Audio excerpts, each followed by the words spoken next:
orang-orang musyrik membenci hal itu. Wassalatu wassalam ala rahmatil muhdah. Salawat dan salam semoga tercurahkan untuk rahmat yang dihadiahkan kepada kita. Sayyidina wa maulana Muhammadin wa ala alihi wa ashabihi wa man ihtada. Semoga salat itu bersambung untuk keluarga Nabi kita, anak-anak beliau, para sahabat beliau, dan orang-orang yang meniti jalan beliau. Amma ba'd, ahibati fillah, hari ini kita ngaji sama kawan-kawan kita yang ada di Swiss dan sekitarnya. Kita akan berbincang tentang padang mahsyar. Mungkin tema ini diangkat karena kemarin tanggal 9 Dzulhijjah para jemaah haji berkumpul di padang Arafat dan kita akan wukuf kelak di padang mahsyar tanpa ada pengecualian.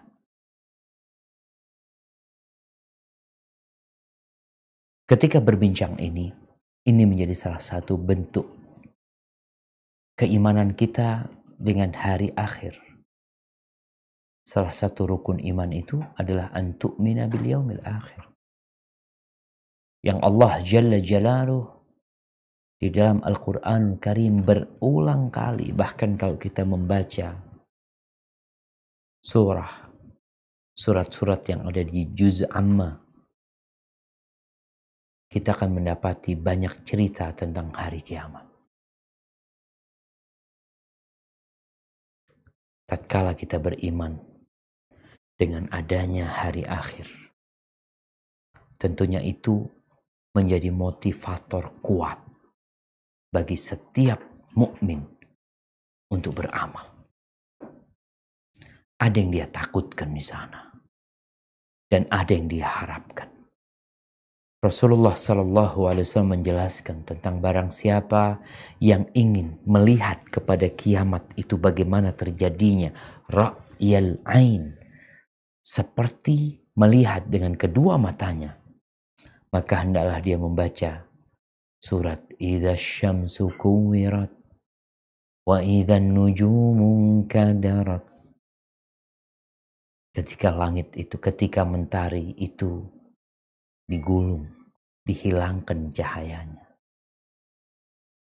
Kemudian firman Allah, Idza samaun fatarat wa idzal kawakibun tatharat.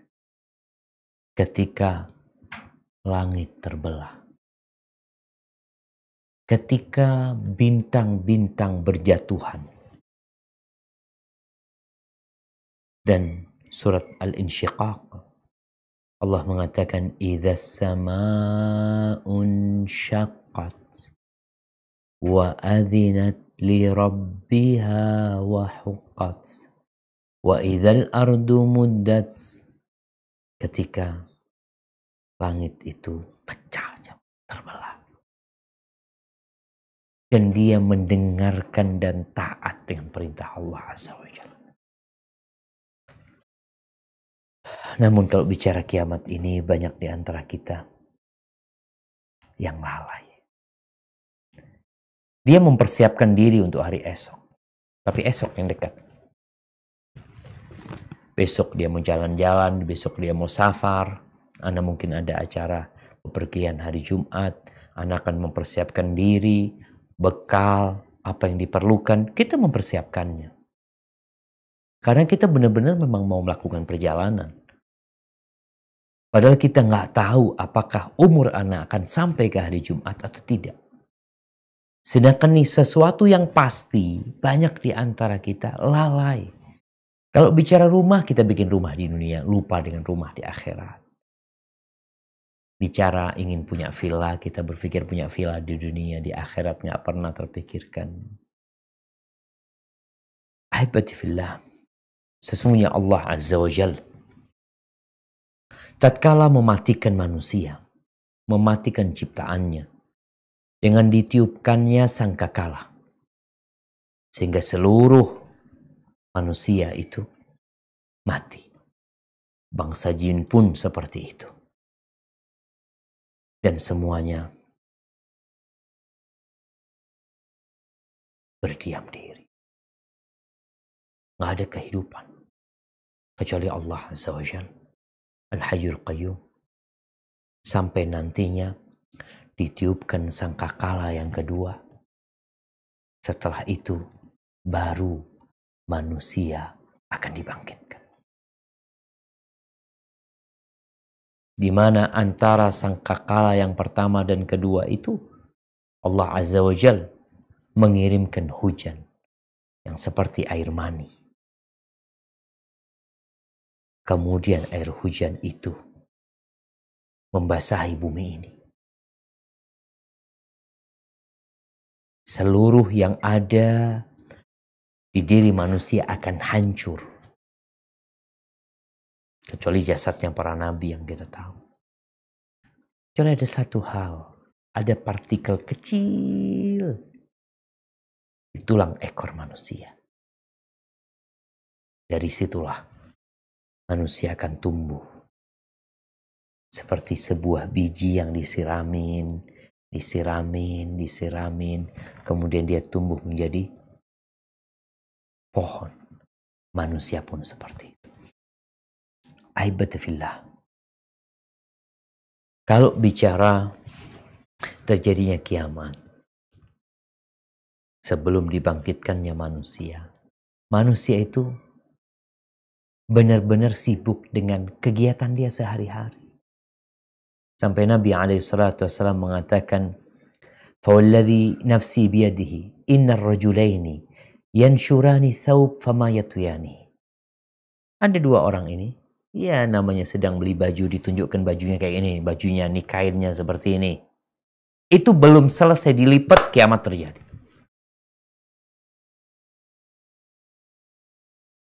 Jadi orang-orang memang bukan sedang nunggu ini kayaknya bentar lagi kiamatnya. Enggak. Ini normal kehidupannya. Ada orang yang sedang bikin kolam ya. Dia belum sempat ngisi air. Ternyata kiamat terjadi. Wa innar rajula la yahlibu naqatahu fama yashrabuhu abada. Nanti itu kiamat terjadi. Ada orang yang sedang memerah susu ontanya, belum sempat minum. Berarti dia keluar dari rumahnya, berangkat ke ontanya, dia perah susunya, dan kiamat itu terjadi. Kejadian itu tiba-tiba. Kemudian nanti setelah manusia tadi tumbuh, manusia akan dibangkitkan, kemudian dihimpun. Kata-kata mahsyar. Mahsyar itu adalah tempat kumpulnya manusia. Bagaimana manusia dikumpulkan nantinya jemaah? Sejatinya ada 4 pengumpulan manusia. Ada 4 pengumpulan manusia ini. 2 di dunia dan 2 di akhirat. Adapun 2 yang di dunia, salah satunya yang disebutkan di surat Al-Hasyr. Ayat 2. Nanti dibaca. Karena itu bukan termasuk pembahasan kita. Tapi Anda hanya ingin menyebutkan tentang macam-macam pengumpulan manusia. Ketika Yahudi Bani Nawir berkhianat. Mereka kemudian diusir dari kota Madinah. Allah mengatakan, "Huwallazi akhrajal ladzina kafaru min ahlil kitab min diyarihim li awwalil hasyr." Jadi penghimpunan pertama itu terjadi, saudara. Ketika Nabi masih hidup SAW. Di mana akhirnya orang-orang Yahudi keluar dari kota Madinah, pergi mereka untuk dihimpun. Yang kedua, penghimpunan yang kedua atau pengumpulan yang kedua adalah yang disebutkan di tanda-tanda kiamat. Di mana sebelum terjadi kiamat itu ada 10 tanda-tanda besar. Salah satunya adalah dikumpulkannya manusia menuju ke Syam. Nanti kita akan uraikan lebih dalam lagi. Ini tanda-tanda kiamat. Kemudian penghimpunan yang ketiga, yang di akhirat. 2 di dunia, 2 di akhirat. 2 di akhirat, yang pertama adalah ketika orang dibangkitkan dari kuburannya, keluar dari kuburannya, digiring ke padang mahsyar. Dikumpulkan tuh. Ini yang akan menjadi pembahasan kita. Bagaimana prosesnya, bagaimana kejadian-kejadian di padang mahsyar. Adapun pengumpulan atau penghimpunan yang keempat adalah orang-orang yang di padang mahsyar itu digiring menuju ke surga atau menuju ke neraka. Adapun berkaitan dengan penghimpunan nanti sebelum terjadinya kiamat. Sesungguhnya manusia itu kelak akan digiring, diusir mau tidak mau menuju ke negeri Syam. Negeri Syam, Palestina, Jordania, Syria, dan Libanon. Nabi SAW ketika ditanya tentang Syam, beliau mengatakan Ardul Mahsyari wal Mansyar. Itu tempat dihimpunnya manusia dan tempat dibangkitkannya manusia. Rasulullah SAW menyebutkan nih dalam hadis yang diriwayatkan Imam Bukhari dan Muslim. Beliau mengatakan alaihi salatu wassalam, yuhsyarun nas ala 3 tara'iq. Manusia itu akan digiring ke padang mahsyar itu dengan 3 cara. Raghibin, rahibin. Yang pertama dalam kondisi orang-orang yang memang mau pindah ke sana, berangkat nanti di akhir zaman itu orang-orang memang niat berangkat ke Syam. Sebagaimana Nabi SAW mengarahkan mereka untuk berangkat ke Syam. Raghibin, rahibin. Ada yang cara kedua, mereka dalam kondisi takut. Ketakutan dengan fitnah yang terjadi di mana-mana. Akhirnya mereka pergi menuju ke Syam. Beliau menyebutkan kondisi mereka yang berangkat ke Syam itu. Wathnani ala ba'ir, wa thalathatun ala ba'ir, wa arba'atun ala ba'ir, wa asyratun ala ba'ir. Kondisinya nanti di akhir masa itu jamaah, Nabi menyebutkan onta. Entah kemana pesawat perginya. Entah kemana mobil perginya. Entah kemana motor pergi. Nanti ada yang satu onta dinaikin 2 orang bergantian. Ada yang satu onta dinaikin 3 orang bergantian. Ada yang satu onta dinaikin 4 orang bergantian. Ada satu onta yang dinaikin 10 orang bergantian. Mereka pergi berangkat ke sana. Karena memang nanti kendaraan gak ada. Bahkan onta-onta pun juga habis. Wa yuhsyaru wa yahsyuru baqiyatahum an-nar. Sisanya kan masih banyak orang-orang. Tadi kan ada yang berangkat karena ingin ke sana, ada yang karena takut. Sisanya siapa yang menghimpun? Orang-orang sebagian masih tinggal di rumah-rumah mereka. Masih tinggal di kampung-kampung mereka. Lalu yang menghimpun mereka adalah api yang keluar dari Yaman. Jadi akan ada api yang keluar jemaah dari Yaman itu. Yang kemudian menyebar ke seluruh dunia. Jadi orang itu digiring sama api. Nabi SAW mengatakan tentang api itu, taqilu ma'ahum haitsu qalu. Ketika orang-orang itu kecapean istirahat, apinya itu diam. Tidak membakar mereka. Ini orang-orang yang memang mau pergi. Nanti ketika mereka udah istirahat, lalu digiring lagi api itu memaksa mereka untuk pergi. Wa tabitu ma'ahum haitsu batu. Bermalam bersama mereka. Di mana mereka bermalam? Mereka capek istirahat bermalam, apinya berhenti. Wa tusbihu ma'ahum haitsu. Pagi harinya bangun, api itu kembali menggiring mereka. Wa tumsi ma'ahum haitsu amsaw. Sore harinya mereka terus ikut. Keluarnya dari Yaman, kata Nabi alaihi salatu wassalam, takhruju narun min qibali Hadramut, dari arah Hadramut sana, tahsyurun nas. akan menghimpun manusia. Para sahabat bertanya, "Ya Rasulullah, fama ta'muruna?" Alaihi salatu wassalam, ya Rasulullah. Engkau perintahkan kepada kami apa? Ketika itu, alaikum bisyam. Alaikum bisyam. Kalian berangkatlah ke Syam. Jadi ada orang yang berangkat ke Syam dalam kondisi dia memang mau berangkat, tapi ada yang berangkat ke Syam karena dipaksa oleh api tersebut. Jadi orang-orang dikumpulkan di Syam, setelah itu di sana mereka akan mati semuanya. Jadi ditiupkan sangkakala dalam kondisi mereka berada di Syam. Jadi udah dikumpulin terlebih dahulu. Ahibati fillah. Pernah sahabat bertanya kepada Nabi SAW. Maimunah binti Sa'ad itu bertanya kepada Nabi, "Ya Nabi Allah, aftina fi Baitul Maqdis." Berikan fatwa kepada kami tentang Baitul Maqdis ini. Qala ardul mahsyari wal mansyar. Baitul Maqdis itu tempat dihimpunnya manusia nanti dikumpulkan di akhir masa dan tempat dibangkitkan manusia dari sana. Jamaah rahimakumullah. Baik, selesai sudah. Mati semua orang. Kullu nafsin dha'iqatul maut. Semua yang bernafas itu akan merasakan kematian.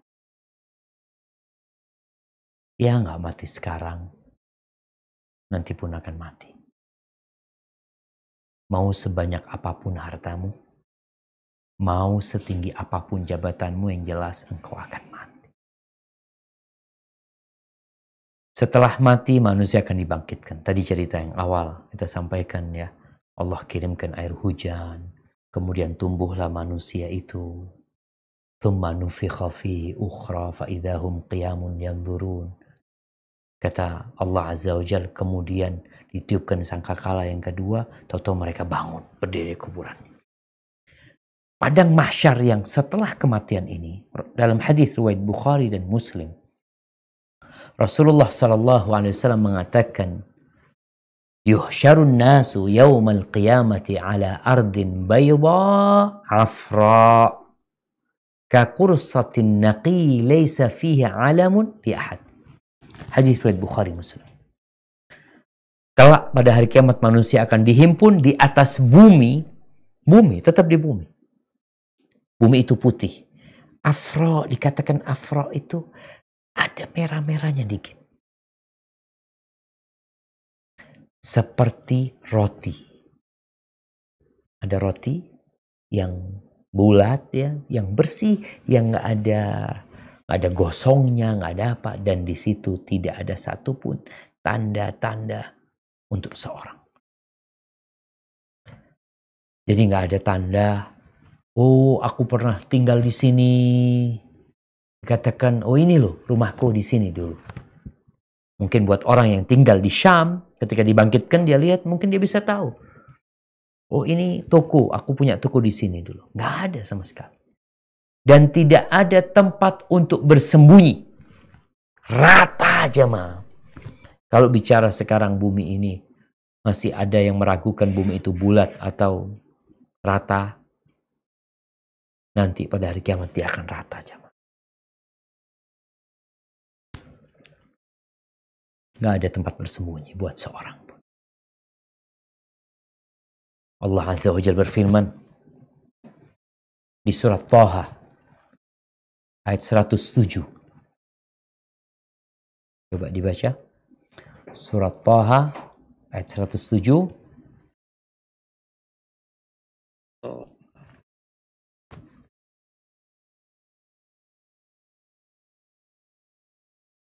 Sebentar Pak Ustaz. Nah.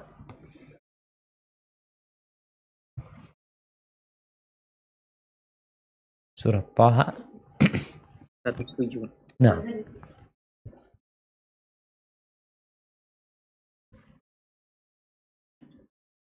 أعوذ بالله من الشيطان الرجيم بسم الله الرحمن الرحيم لا ترى فيها عوجا ولا أمتا.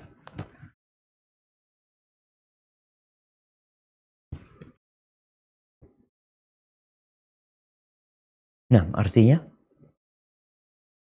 sehingga kamu tidak akan melihat lagi ada tempat yang rendah dan yang tinggi di sana. Kita sekarang melihat ada dataran tinggi, ada dataran rendah.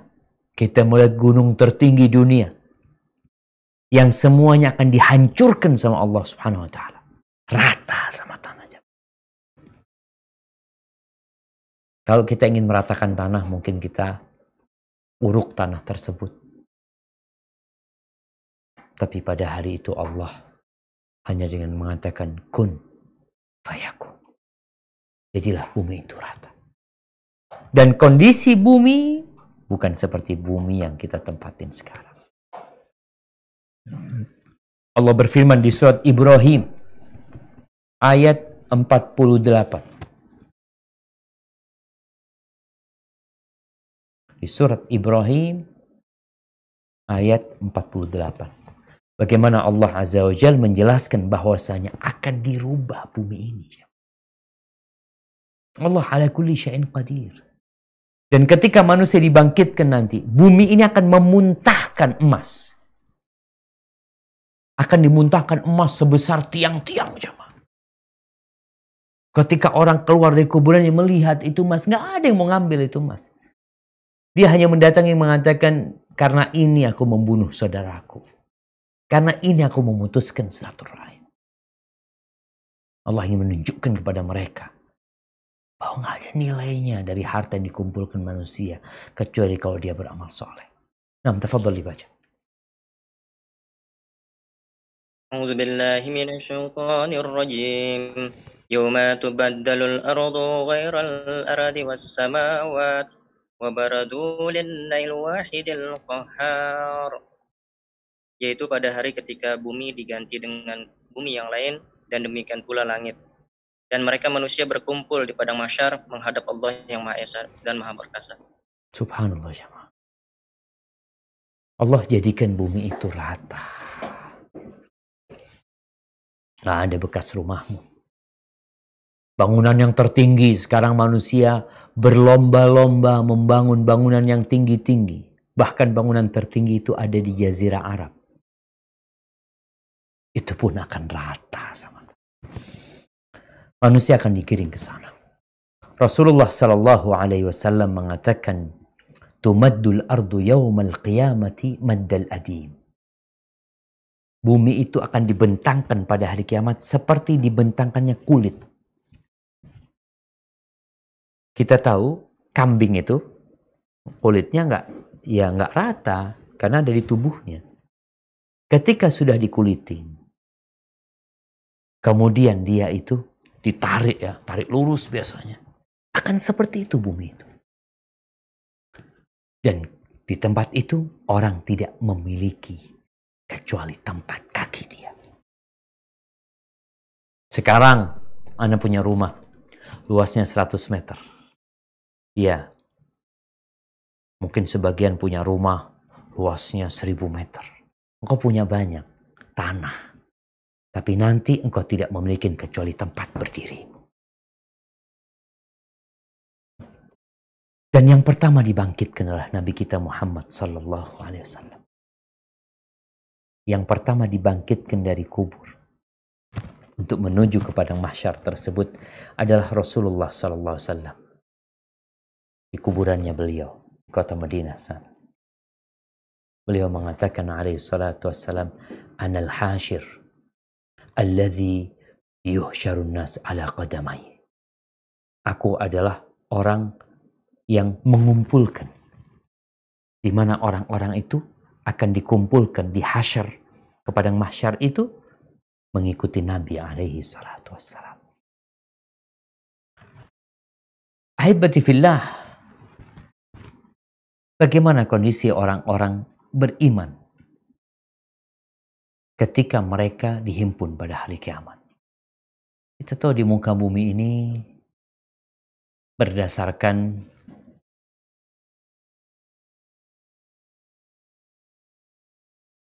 mereka yang menghitung populasi umat di dunia ini menyebutkan bahwasanya jumlah umat Islam itu 1,7 miliar, sisanya orang-orang dengan agama yang macam-macam, yang jelas mereka bukan muslim. Yang muslim pun ada yang bertakwa dan tidak bertakwa. Bagaimana dihimpunnya manusia? Allah sebutkan di surat Maryam. Coba dibuka. Surat Maryam ayat 85, 86.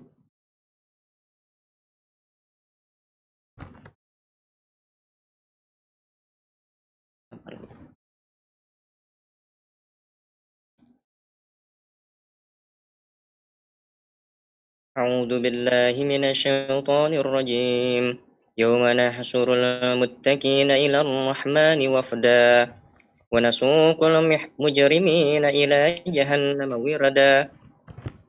Ingatlah pada hari ketika kami mengumpulkan orang-orang yang bertakwa kepada Allah yang Maha Pengasih bagaikan kafilah yang terhormat. Dan kami akan menggiring orang-orang yang durhaka ke neraka jahanam dalam keadaan dahaga. Nah, tuh perbedaan. Allah nggak mungkin menyamakan orang yang beriman, orang yang taat kepada Allah Subhanahu wa taala, orang yang sholat 5 waktu, orang yang puasa di bulan Ramadan, orang yang bersedekah dengan hartanya, orang yang menjaga dirinya dari yang haram-haram. Masa mau disamakan sama orang-orang mujrimin?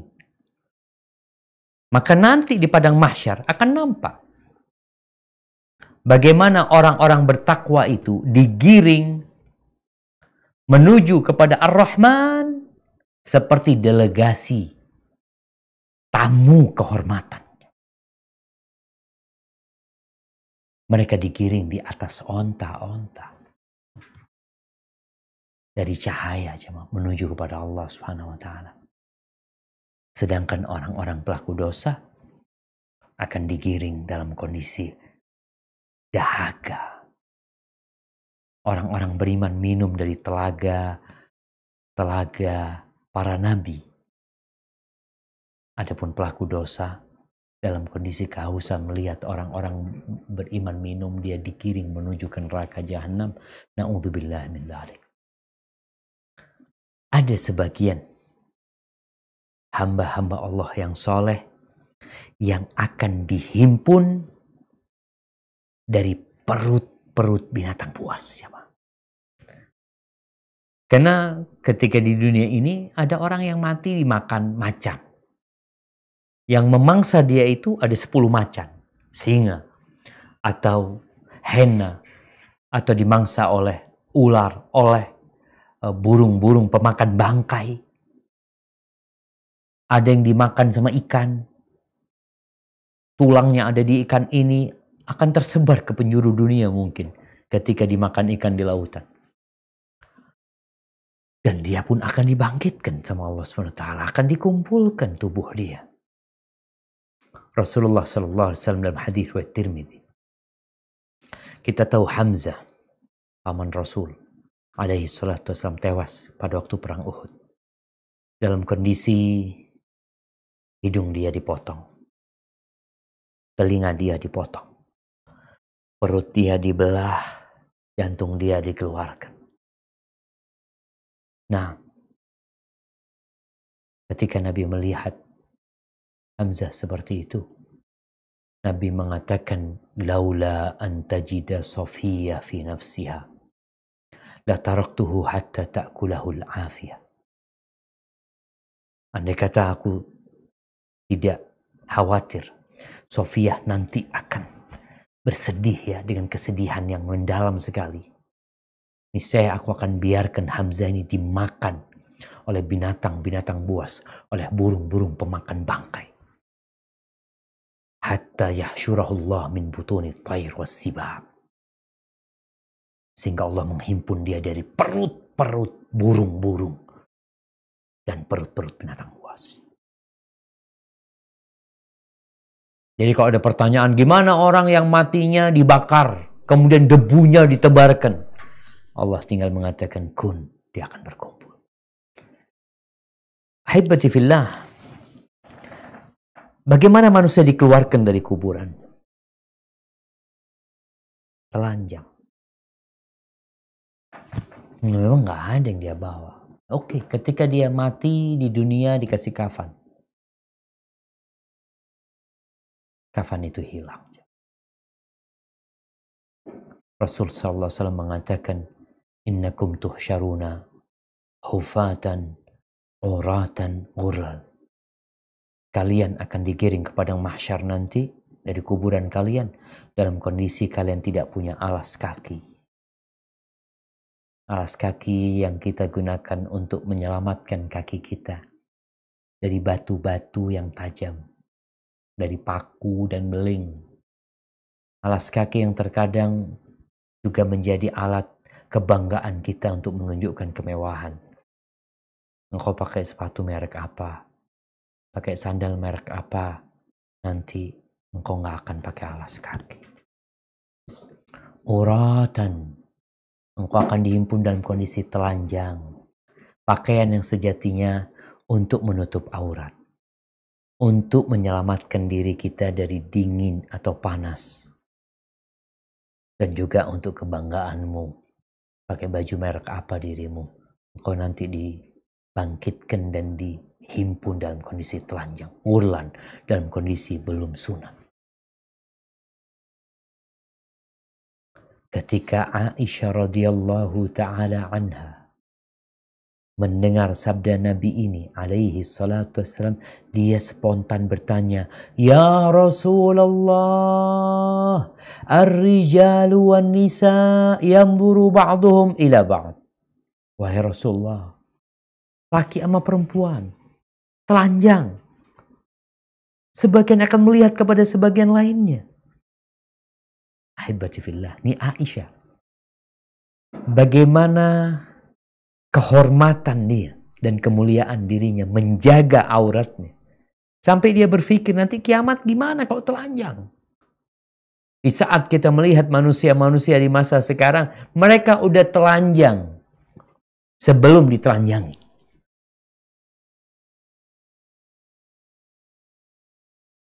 Binatang masih menutup auratnya. Allah kasih dia bulu ya. Dikasih bulu binatang itu. Kita lihat ayam. Kita lihat burung. Kita lihat sapi. Auratnya masih tertutup. Ya. Ketika Aisyah menanyakan itu kepada Nabi SAW, beliau mengatakan, al-amru asyaddu min ayyahummahum dzat. Kondisinya sangat menegangkan, menakutkan, dan tidak akan membuat mereka berpikir untuk melihat. Mereka semua ketakutan ketika dihimpun oleh Allah Subhanahu wa Ta'ala. Terbelalak mata mereka.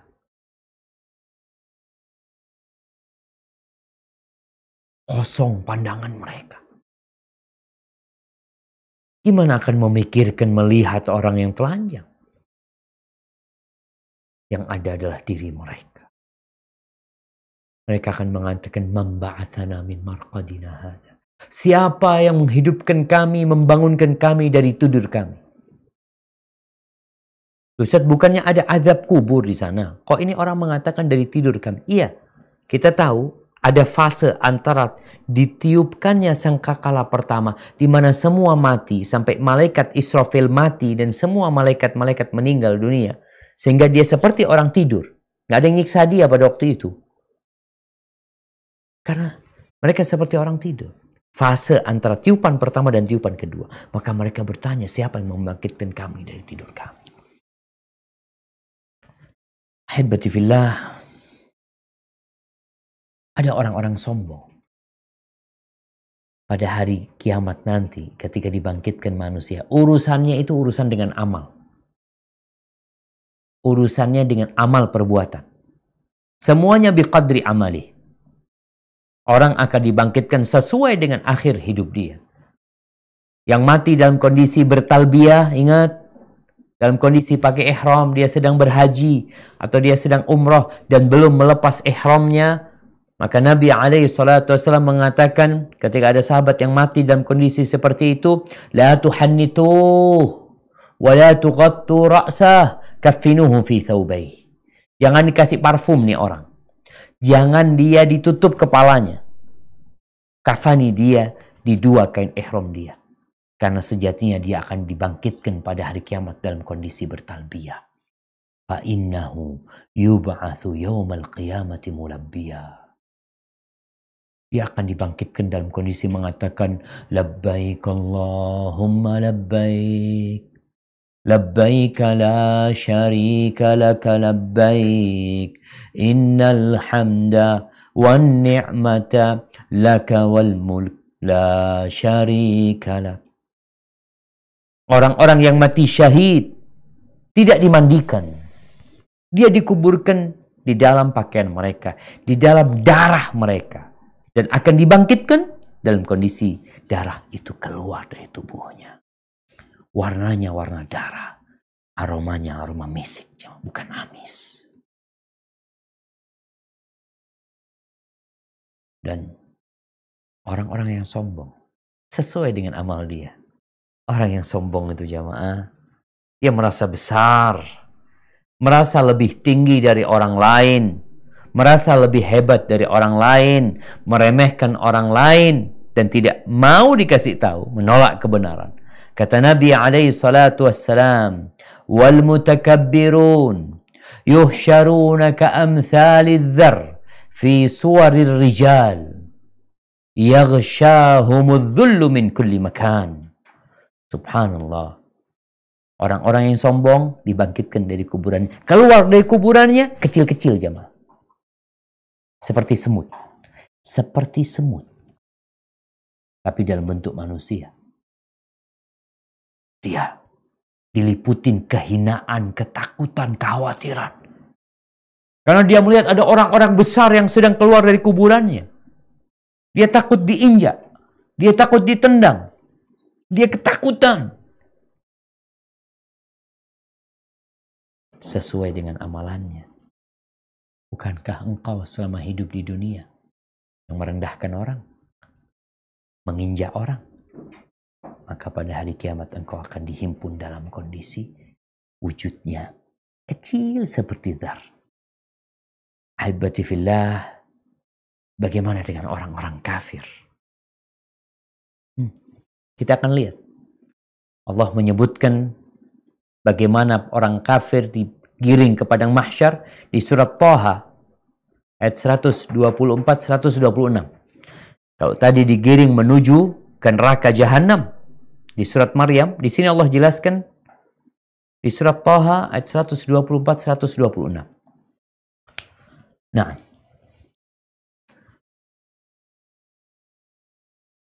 surat Thaha 124-126. Nah, silakan dibaca.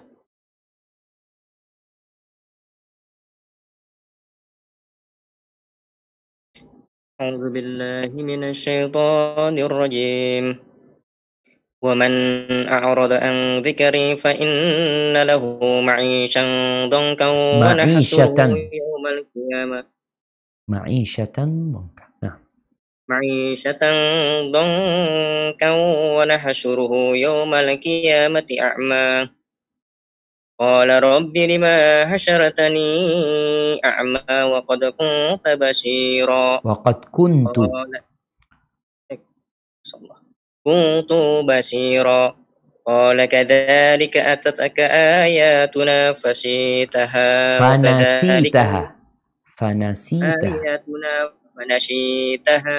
وكذلك اليوم تنسى.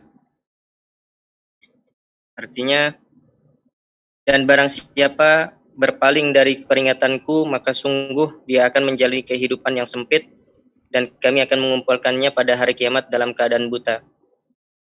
Dia berkata, ya Tuhanku, mengapa engkau kumpulkan aku dalam keadaan buta, padahal dahulu aku dapat melihat.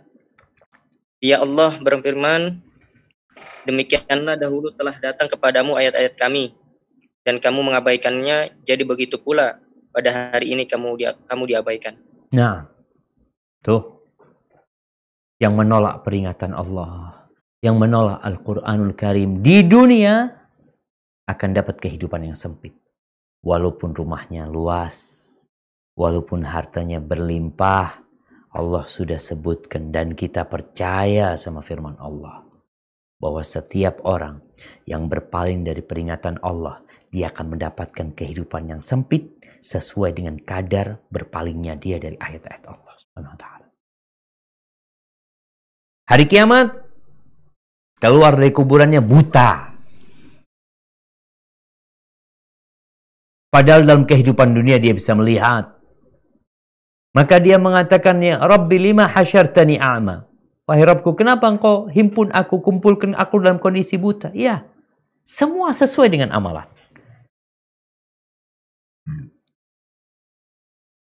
Ini datang kepadamu ayat-ayat kami. Engkau melihatnya. Engkau mendengarnya. Engkau memahaminya. Tapi engkau abaikan. Maka hari ini engkau diabaikan. Subhanallah jemaah. Na'udzubillah min dzalik ya. Kemudian ini ada yang di kondisi buta. Sebagian mereka di ayat yang lainnya di surat Al-Furqan ayat 34. Di surah Al-Furqan ayat 34 Allah menjelaskan bahwa orang-orang kafir itu dihimpun, dikumpulkan dalam kondisi terjungkir ya. Wajahnya. Jadi wajahnya itu yang berjalan jemaah. Seperti apa orang berjalan dengan kakinya kita tahu. Ini wajahnya berjalan dengan wajahnya. Sehingga wajahnya itu tertabrak oleh tanah. Nah, silakan dibaca.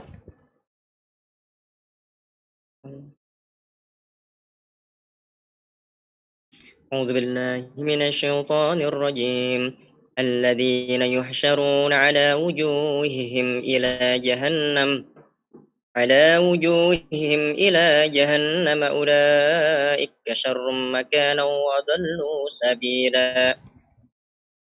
Orang-orang yang dikumpulkan ke neraka jahanam dengan diseret wajahnya, mereka itulah yang paling buruk tempatnya dan paling sesat jalannya. Barakallahu fikum. Ketika itu sahabat bertanya. Ada seorang yang mengatakan, ya Nabi Allah, kaifa yuhsyarul kafir ala wajhi? Gimana nih orang kafir digiring ke padang mahsyar, di wajahnya itu gimana gitu loh. Jalannya gimana? Maka Nabi SAW mengatakan, alaysa alladhi amsyahu ala rijlain fid dunya qadiran ala an yumsyihu ala wajhi yaumil qiyamah. Bukankah yang membuat dia berjalan dengan kedua kakinya di muka bumi ini itu mampu untuk membuat dia berjalan di wajah dia? Qatadah bin Da'am as-Sadusi yang mendengarkan hadis ini dari Anas mengatakan, bala wa izzati rabbina. Ya benar. Dengan kehormatan Tuhan kami, Allah mampu. Kenapa orang-orang kafir kok digiring di wajahnya, jemaah? Dihimpun dengan berjalan di wajahnya, diseret wajahnya. Para ulama menyebutkan bahwa ini orang-orang kafir ketika di dunia nggak pernah sujud buat Allah Azza wa Jalla. Keningnya nih, wajahnya ini nggak pernah diletakkan di tanah sama dia. Maka hukuman buat mereka, mereka diseret di wajah mereka untuk menampakkan kehinaan mereka. Maka Anda ucapkan selamat buat orang-orang yang meninggalkan sholat,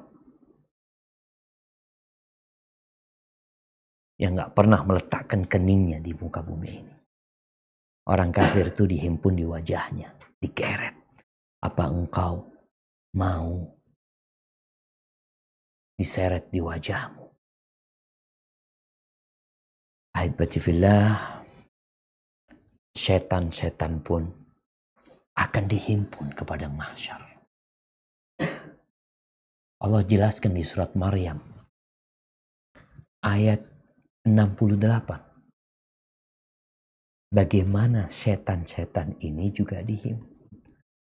Karena Allah menciptakan bangsa jin dan manusia ini untuk beribadah kepada Allah Subhanahu wa taala. Sehingga mereka akan mendapatkan balasan dari apa yang mereka perbuat. Wa ma khalaqtul jinna wal insa illa liya'budun. Dan Allah mengatakan di surat Ar-Rahman, "Fabi ayyi ala'i rabbikuma tukadziban." Kalian nih bangsa jin dan manusia, nikmat Allah yang mana yang kalian dustakan? Maka jin pun setan-setan akan dihimpun. Nah, silakan dibaca. أعوذ بالله من الشيطان الرجيم فوربك لنحشرنهم والشياطين ثم لنحضرنهم حول جهنم جثيا. Maka demi Tuhanmu, sungguh pasti akan kami kumpulkan mereka bersama setan, kemudian pasti kami akan datangkan mereka ke sekeliling jahanam dengan berlutut. Nah, tuh orang-orang yang mengatakan, "Ana ini gara-gara setan seperti ini, setannya ikut." Nih setanmu. Yang kau mengatakan dia menyesatkanmu, ikut sama engkau. Dikumpulin. Dan akan dalam kondisi berlutut, jamaah. Bersimpuh mereka di lutut mereka. Di neraka jahanam.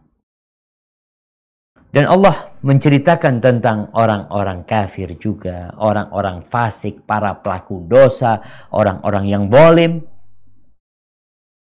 Bagaimana mereka akan dikumpulkan bersama kelompok mereka. Kita tahu di muka bumi ini, manusia itu ya memiliki kecondongan yang beda-beda. Dosa-dosa mereka juga beda-beda. Ada yang suka mendolimin orang. Ada yang suka berzina. Ada yang suka minum. Ada yang suka menampakkan aurat mereka. Joget-joget. Ya. Ada yang suka riba. Ada mungkin, nggak tahu apakah komunitas pelaku riba umumnya gitu. Tapi yang jelas, semua akan dikumpulkan sesuai dengan kelompok mereka. Di surat As-Saffat, ayat 22. 23. Surat As-Saffat, ayat 22, 23.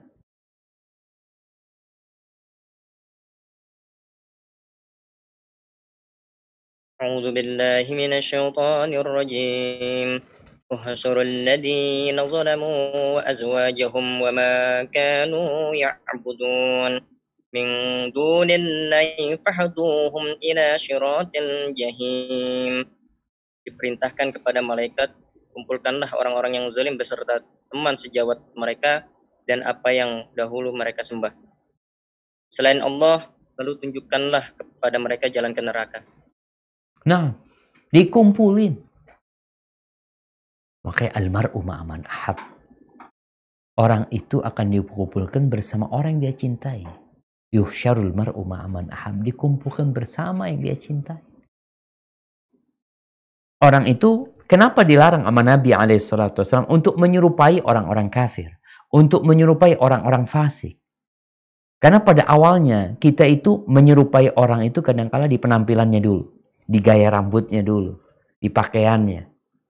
Nanti setelah itu lama-kelamaan hatinya ingin seperti hati dia.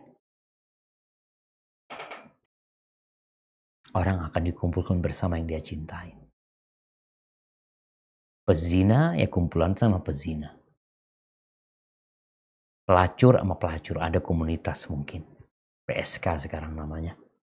Akan dikumpulkan bersama mereka. Yang menyembah berhala-berhala dikumpulin sama berhala-berhala mereka sekalian. Bukan cuma sama temannya, sama berhala-berhala mereka. Kemudian ditunjukkan kepada mereka jalan menuju ke neraka jahanam. Aibati fillah. Maka cintailah orang-orang soleh agar engkau dikumpulkan bersama mereka. Sejak di padang mahsyar pun kumpulannya udah sama orang soleh, sama orang baik. Dan harapannya kalau orang-orang soleh yang kumpul sama engkau di padang mahsyar, dia masuk surga, kemudian engkau nggak masuk karena ada dosa-dosa yang harus dipertanggungjawabkan dan harus masuk ke neraka, semoga mereka bisa memberikan syafaat kepada dirimu. Binatang, gimana Ustaz? Ya, kita tahu makhluk Allah Subhanahu Wa Taala, ada jin, ada manusia, malaikat tentunya berbeda sama kita. Mereka tidak pernah melakukan kemaksiatan. Bagaimana dengan binatang? Kita melihat ayam, kita melihat kambing kemarin yang kita sembelih, sapi yang kita sembelih. Apakah mereka juga akan dikumpulkan pada hari kiamat?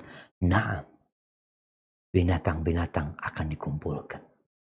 Di surat At-Takwir ayat 5. Dan di surat Al-An'am ayat 38 ya. Baca dulu surat Takwir ayat 5.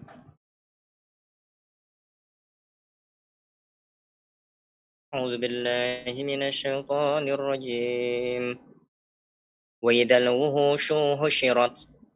Dan apabila binatang-binatang liar dikumpulkan. Nah, binatang-binatang buas nih jemaah, atau binatang-binatang liar akan dikumpuli. Kemudian di surat Al-An'am ayat 38.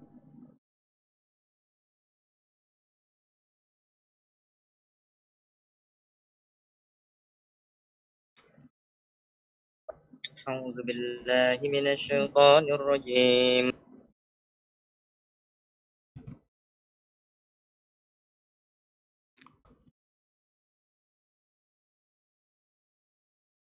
Nah, masih di mute kayaknya itu, nggak kedengaran suaranya.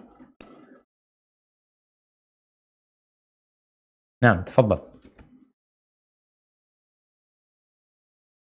أعوذ بالله من الشيطان الرجيم وما من دابة في الأرض ولا طائر يطير بجناحيه إلا أمم أمثالكم ما فرطنا في الكتاب من شيء ثم إلى ربهم يحشرون.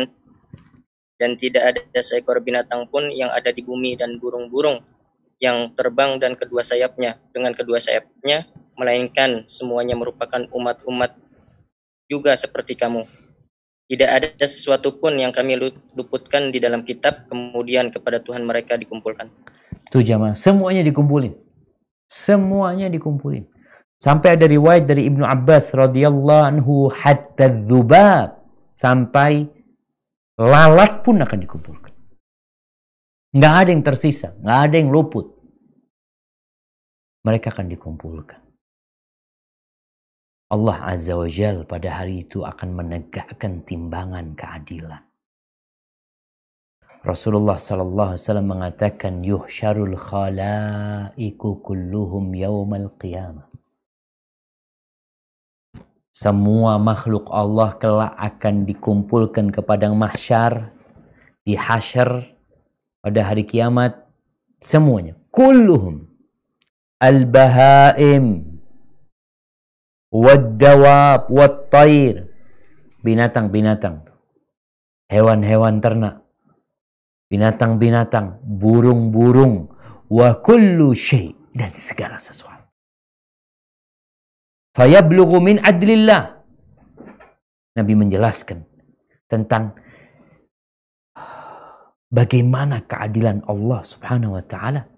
An ya'khudha lil jamma' minal qarna. Allah menegakkan keadilan.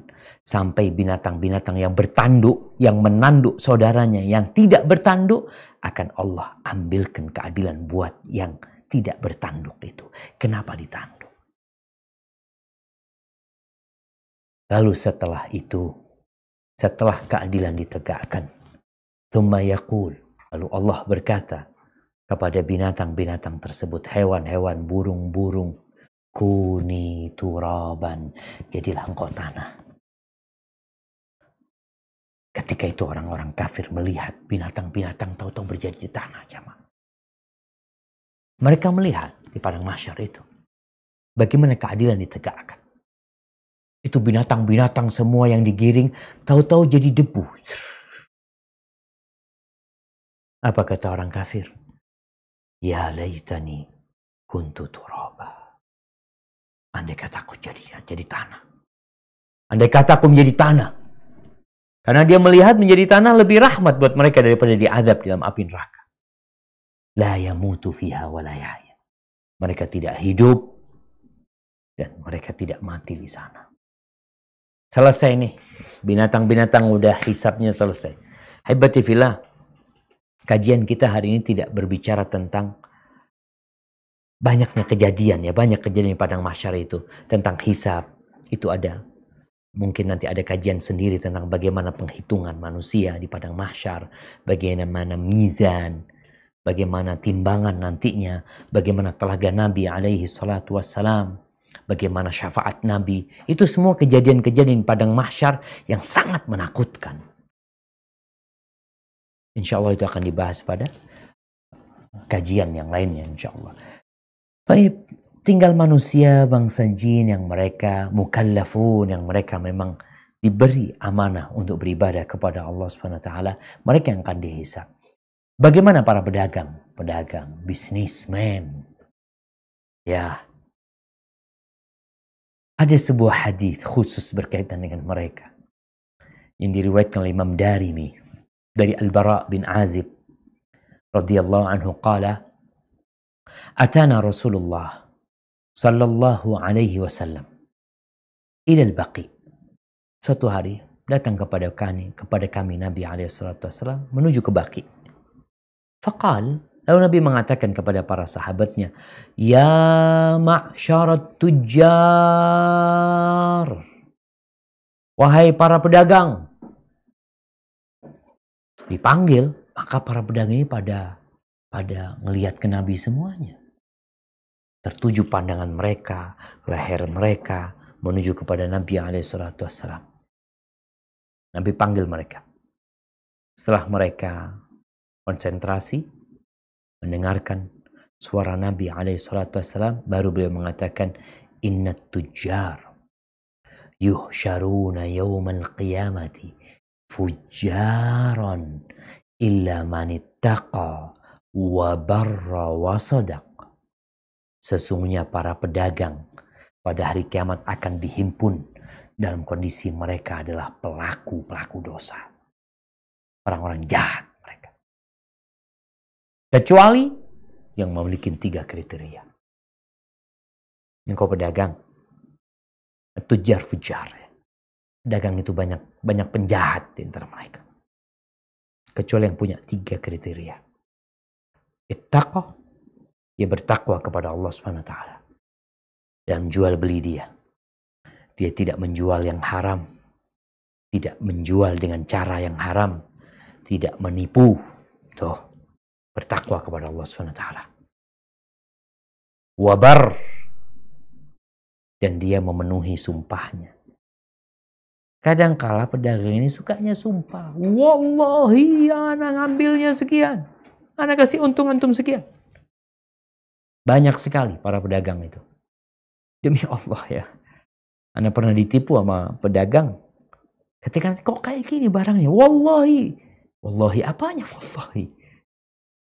Benar-benar ditipu, tetap sumpah jamaah. Karena dia ingin dagangan dia laris dan dia tidak ingin dikembalikan apa yang sudah dia jual. Dalam kondisi kita tahu konsumen itu punya hak mengembalikan barang kalau tidak sesuai dengan apa yang dia beli. Dengan janjinya pedagang tersebut. Maka yang pertama bertakwa kepada Allah. Yang kedua dia memenuhi janjinya. Wasadaq, dan jujur. Jujur. Nggak berdusta. Di hadis lain Nabi mengatakan bayan. Dia menjelaskan, dia jujur. Kalau barangnya bagus, dia katakan bagus. Kalau barangnya ada aibnya, dia sebutkan barang ini. Karena kalau pedagang ini kan tahu. Umpamanya. Anda punya motor. Anda mau jual nih. Anda udah pakai motor ini 2 tahun. Sehingga Anda tahu dengan kondisi motor ini. Ini ada konsumen yang mau beli. Kita katakan, ini barangnya. Padahal kita tahu ada yang gak enak di barang itu. Oke, ini barangnya. Fadol antum coba. Coba dia. Nyoba cuma 1 menit, 2 menit, 5 menit. Gimana barangnya? Bagus gak? Padahal kita tahu ada masalah di motor itu. Kenapa antum gak jujur? Takut gak jadi beli dia Ustaz. Kadang-kala dibawa sama orang itu, kita doa, ya Allah mudah-mudahan ya Allah. Gak rusak motornya. Karena kalau rusak gak jadi beli dia. Padahal kita tahu motor itu sedang dalam kondisi rusak. tujar fujar. Kecuali yang takwa, yang dia kalau sumpah dia memenuhi sumpahnya, dia nggak bohong, kemudian dia jujur. Haibatifillah, ada yang berpendapat kalimat tajir, kadang-kadang ada orang singkatan-singkatan ya. Ada yang mengatakan tajir itu kalau mau diuraikan kata dia, tiap huruf itu ada maknanya kata dia. Taknya itu takwa katanya. Taknya kan tajir, taknya itu takwa. Alifnya itu amanah. Nah, jimnya itu jur'ah, berani. Pedagang itu harus berani nanggung resiko, rugi. Kalau ada pedagang yang penakut, ya kadang-kadang nggak untung dia. Yang namanya ada resiko, dia harus berani.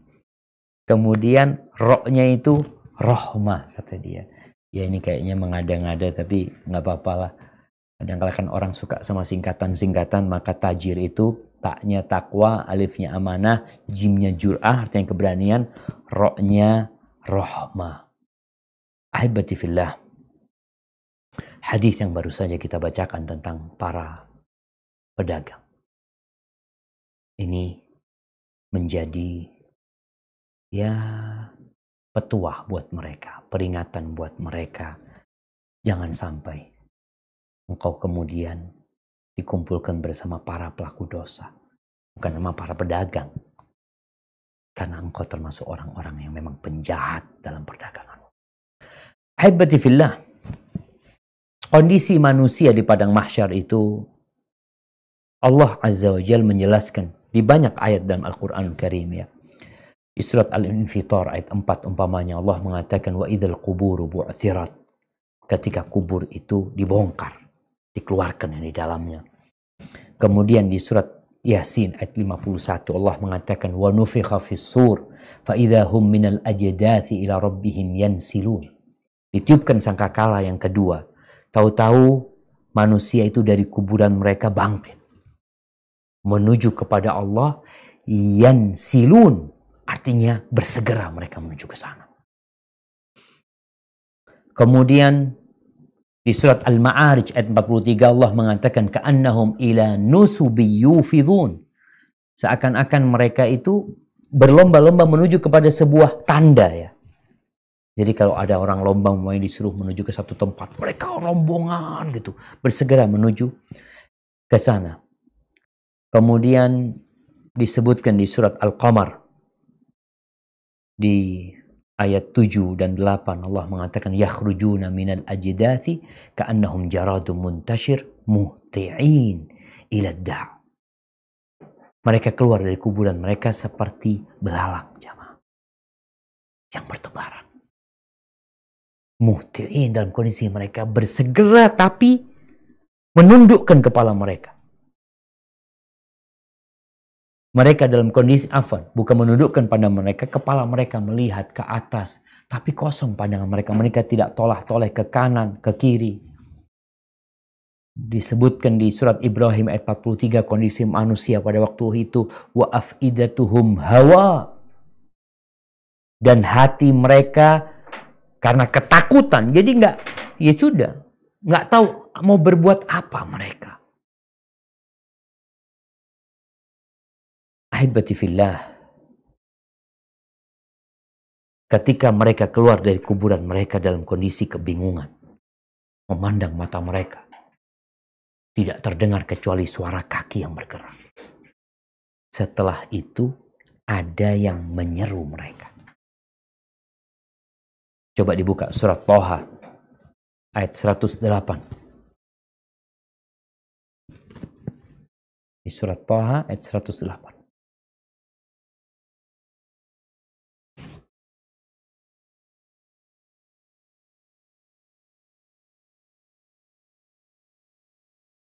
أعوذ بالله من الشيطان الرجيم يومئذ يتبعون الداعي لا عوج له وخشعت الأصوات للرحمن فلا تسمع إلا همسا. Pada hari itu mereka mengikuti panggilan penyeru malaikat tanpa berbelok-belok membantah, dan semua suara tunduk merendah kepada Tuhan yang Maha Pengasih, sehingga yang kamu dengar hanyalah bisik-bisik. Nah, hamsa dikatakan bisikan atau suara telapak kaki mereka. Ketika mereka kebingungan tadi seperti belalang berterbangan, tahu-tahu mereka mulai ada tujuan. Ada yang manggil mereka. Ada yang menyeru mereka. Mereka mendengar suara malaikat yang menyeru mereka. Lalu mereka mengikuti panggilan tersebut. Mereka tidak berangkat ke kanan, tidak ke kiri. Tidak ada suara yang terdengar. Semua suara itu tunduk. Kalaupun ada, hanya ada bisikan atau suara telapak kaki yang sedang berjalan. Ahibati fillah. Yang pertama akan mendapatkan pakaian di padang mahsyar nanti adalah Nabiullah Ibrahim alaihi salam. Beliau yang pertama dapat pakaian. Kenapa kok Nabi Ibrahim alaihi salam yang pertama mendapatkan pakaian? Para ulama menjelaskan mungkin di antara sebabnya yang tahu Allah SWT. Tapi di antara peristiwa yang menimpa Nabi Ibrahim di muka bumi ini, beliau pernah dibakar oleh kaumnya. Beliau diletakkan di manjanik alat lontar yang biasanya kaumnya akan melanjangi orang-orang tersebut, jemaah. Dan kemungkinan Nabi Ibrahim ditelanjangi pada waktu itu. Sehingga Allah berikan balasan kepada dia menjadi orang yang pertama berpakaian. Ketika mereka dihimpun berjalan menuju ke padang mahsyar, berhenti nanti mereka. Dan semuanya berdiri buat Allah Azza wa Jalla. Allah berfirman di surat Al-Mutaffifin ayat 6, Yauma yaqumun nas li rabbil alamin. Pada hari manusia berdiri di sana untuk Rabbul Alamin. Berdiri mereka jemaah. Nggak ada yang duduk. Nggak ada yang selonjoran. Mereka semuanya berdiri. Berapa tahun mereka berdiri di sana? Allah Azza wa Jalla mengatakan di surat Al-Ma'arij. Mungkin dibuka surat Al-Ma'arij.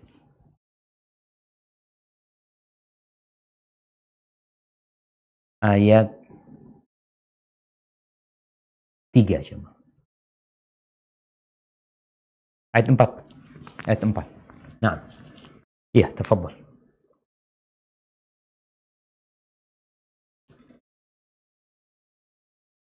أعوذ بالله من الشيطان الرجيم.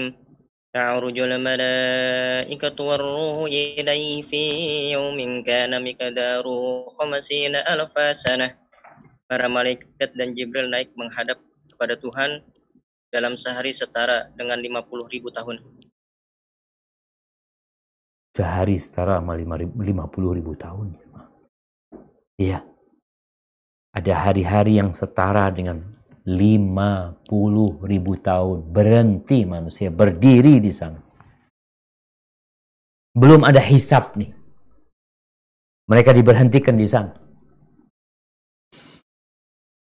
Di ayat lainnya di surat wa inna yawman 'inda rabbika ka'alfi sanatin mimma ta'uddun. Satu hari di sisimu seperti 1000 tahun dari perhitungan kalian. Manusia berdiri menunggu jamaah. Kebingungan mereka.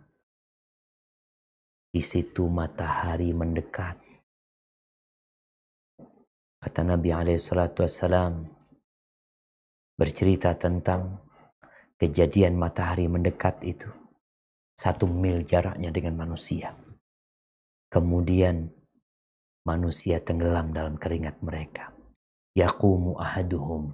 Berdiri orang, berdiam salah satu di antara mereka. Fi rashihi ila ansafi udhunai. Ada yang sampai ke telinganya. Ada yang sampai mata kakinya. Ya, yang terendah. Ada yang sampai lututnya. Wa minhum man yablughu hiqwaih. Ada yang sampai ke pinggulnya. Ada yang sampai ke dadanya. Ada yang sampai ke telinganya. Wa minhum man yuljimuhumul araq iljaman. Nabi SAW mengatakan, Ya'raqun nas yawmal qiyamah hatta yadhhaba araquhum fil ardi 70 dhira'an.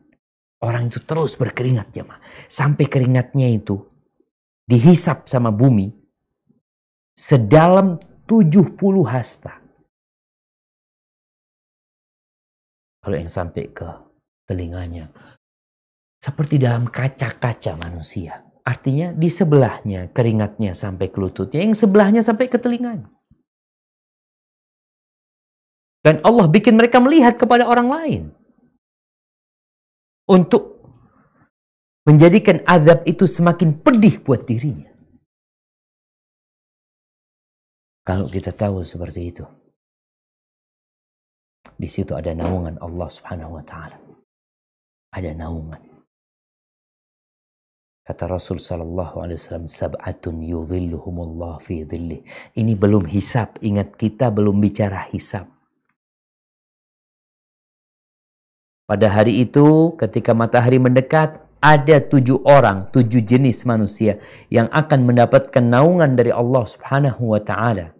Imamun adil, imam yang adil. Wa syabun nasya'a fi ibadatillah, pemuda yang tumbuh besar dalam kondisi dia beribadah kepada Allah Subhanahu wa taala. Wa rajulun qalbuhu mu'allaqun bil masajid, seorang laki-laki yang hatinya bergantung di masjid. Wa rajulani tahabba fillah wajtama'a alaih wa tafarraqa alaih, dan 2 orang yang mencintai karena Allah, berpisah karena Allah, kumpul karena Allah, berpisah karena Allah. Yang kelima, warajulun da'athu imra'atun dhatu mansibin wa jamalin atau dhatu husnin wa jamalin, seorang laki-laki yang diajak berzina oleh seorang wanita yang cantik, jelita, bangsawan, orang yang terhormat sebenarnya. Lalu laki ini mengatakan, inni akhafullah, aku takut sama Allah Subhanahu wa taala. Yang keenam, warajulun tasaddaqa bi sadaqatin fa akhfaha, seorang laki-laki, bukan laki-laki, semua sudah, laki sama perempuan yang bersedekah, kemudian dia sembunyikan sedekahnya, nggak ada orang yang tahu, sampai tangan kirinya pun nggak tahu apa yang disedekahkan dengan tangan kanannya. Dan yang ketujuh, warajulun dzakarallaha khalian fafadat aina, seorang yang mengingat Allah dalam kesunyian, lalu air matanya menetes di pipinya. Jadi ke dalam kondisi matahari mendekat, ternyata ada orang-orang yang mendapatkan naungan dari Allah Subhanahu wa taala. Sejak mereka di kuburan, sejak dibangkitkan, itu sudah sesuai dengan amalan jamaah. Ketika di dunia ini nggak sesuai dengan amalan. Kadangkala ada orang rizkinya lebih banyak mengatakan, ya sesuai dengan amalannya. Lah. Ada orang soleh miskin. Ada orang bertakwa susah hidupnya. Kalau bicara sesuai dengan amalan berarti orang-orang yang tidak pernah sujud, rizkinya sedikit. Tapi enggak. Ada orang-orang yang nggak pernah sholat, rizkinya banyak. Di sini sesuai dengan ujian yang Allah berikan kepada mereka. Tapi di sana sesuai dengan amalan kita. Kemudian jamaah rahimakumullah, setelah itu, setelah dari tempat matahari yang mendekat kepada mereka, mereka tenggelam dalam keringat mereka, lalu mereka dipersilahkan untuk minum dari telaga Nabi SAW. Tapi ada orang-orang yang tidak bisa minum dari telaga Nabi SAW, padahal umatnya Rasul SAW. Kenapa mereka? InsyaAllah kita akan bahas pada pertemuan selanjutnya. Setelah itu, orang diam lagi. Lama menunggu. Lalu datang syafaat Nabi SAW. Mereka berangkat ke Nabi Adam, berangkat ke Nabi Nuh. Mereka berangkat ke Nabi Musa, ke Nabi Ibrahim alaihissalam, kepada Nabi Musa, kepada Nabi kita Muhammad alaihissalam. Lalu Nabi kita Muhammad alaihissalam sujud di bawah arsy Allah. Lalu Allah mengatakan setelah Nabi memuji Allah dengan puji-pujian yang kata Nabi, sekarang aku tidak menghafalnya. Lalu Allah mengatakan, irfa' ra'sak, wasal tu'ta, washfa' tushaffa. Angkat kepalamu. Silakan kau minta, yang dipinta akan diberikan kepadamu. Engkau mau memberikan syafaat, syafaatmu akan diterima. Setelah itulah Nabi minta supaya persidangan dimulai. Persidangan digelar. Ini di padang mahsyar nih. Jadi kejadian di padang mahsyar itu ada banyak sekali. Tadi ada telaga, ada syafaat, kemudian ada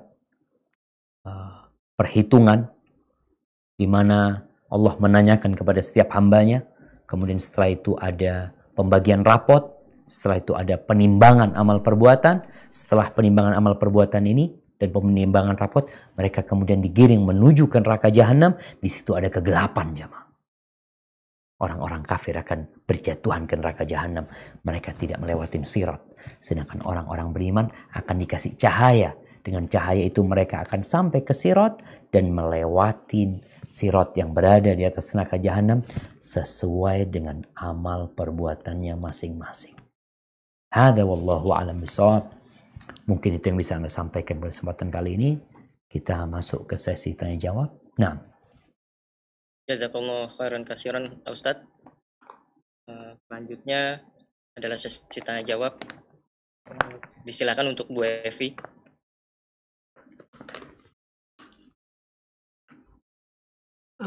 Maaf Bu Evi sedang berhalangan. Ada beberapa pertanyaan Ustadz Syafiq. Nah. Mungkin Mbak Iul silakan bertanya nomor 1. Assalamualaikum Ustadz. Waalaikumsalam warahmatullahi wabarakatuh. Saya mau nanya banyak pertanyaan. Banyak ini, Masya Allah. Jadi yang pertama tentang tadi masalah padang mahsyar, kita kan ditanyakan tentang hartanya. Nah, bagaimana misalnya seseorang yang bekerja di bank atau misalnya di perusahaan senjata gitu, atau di perusahaan lain yang kita nggak tahu nanti produknya akan jadi mudarat untuk umat muslim. Misalnya dia bekerja di perusahaan senjata atau misalnya perusahaan HP atau telekomunikasi, tapi nanti produknya dipakai orang misalnya untuk prostitusi online misalnya. Nah, itu pertanyaan saya, bagaimana apakah harta kita itu bisa dianggap sah gitu loh Ustadz, halal juga gitu. Nah, kemudian yang kedua masalah haji Ustadz. Kebetulan kan suami saya mu'alaf, bukan mu'alaf lagi ya, udah 9 tahun, orang Jerman, tapi masih terus belajar.